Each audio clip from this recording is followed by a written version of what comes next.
My name's Tommy Kerr. I'm a housing support worker with Queen's Cross Housing Association, and I've worked in this role since 1st October 94. I joined the organisation some 26 years.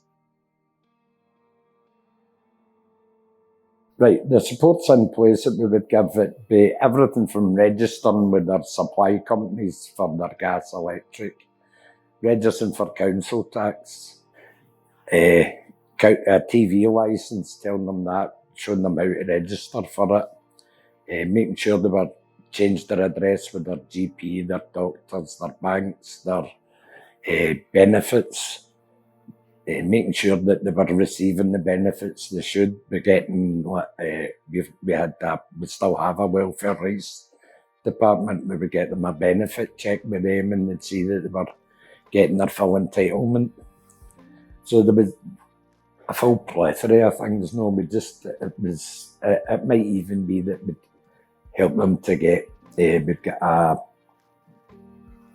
social welfare fund application for them, so we'd make sure they would get their cooker, their washing machine, their fridge, freezer, floor coverings, stuff like that. We'd help them to get that.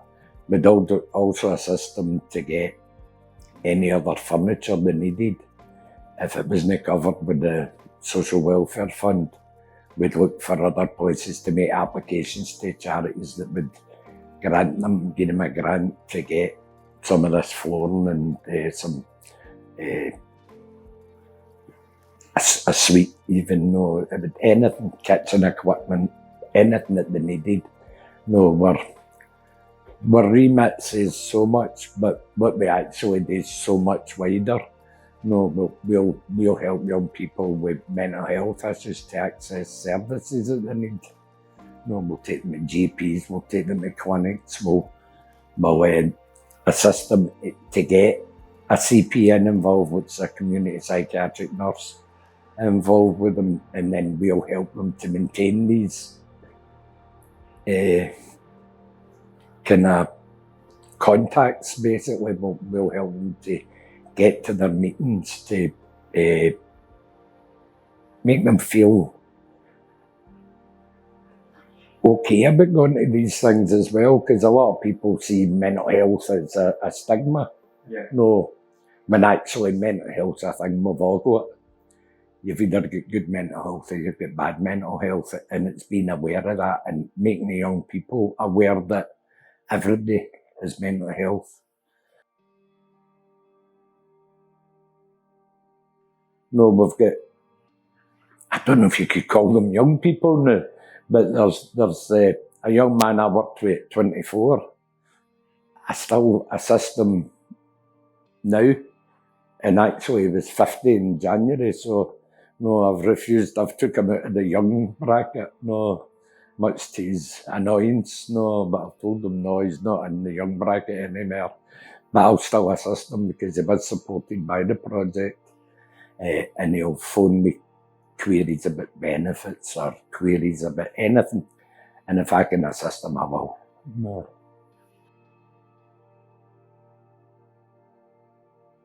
Oh, it's vital. Absolutely vital. If young people don't know, myself, for example, I've got a really weird sense of humour, and I'll quite often use it with the young people. If they don't know me, that would come across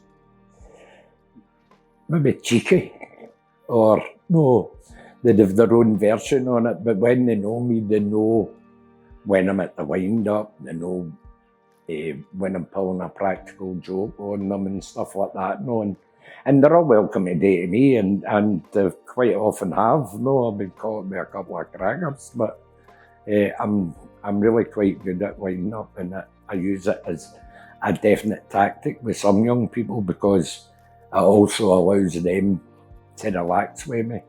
It lets them see that I'm human. I'm being honest with them. I think it's vital to let the young people see that you're human as well. You'll assist them in any way you can. And it's a matter of letting them see that you're there for them. you're no a normal service that, sorry, I'm off this weekend, I can't help you.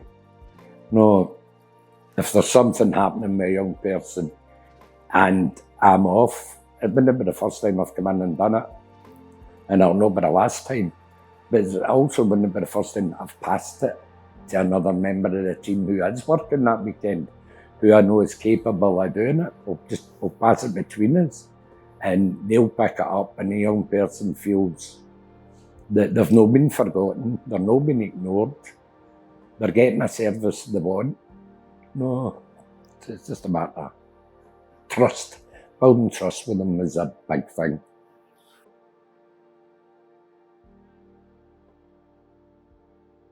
That's actually a very hard question, because I enjoyed most of it. No, maybe not the paperwork, but seeing a young person ending our support is really a major thing. When you see the support ending and you know that they can cope in their flat and they can cope with life as it comes to them, is a major point, because that's a highlight for me, because you remember when that young person came into service at 16 and didn't know that beds didn't make themselves, or if they've come through care, they think beds make themselves, they think food just appears on the table, they don't realise that A, somebody's got to make the bed, B, somebody's got to buy the food, somebody's got to have the money for the food, so they've got to get themselves onto either benefits or into employment. So seeing all the life lessons coming together and that young person moving on is one of the best things I could ever see.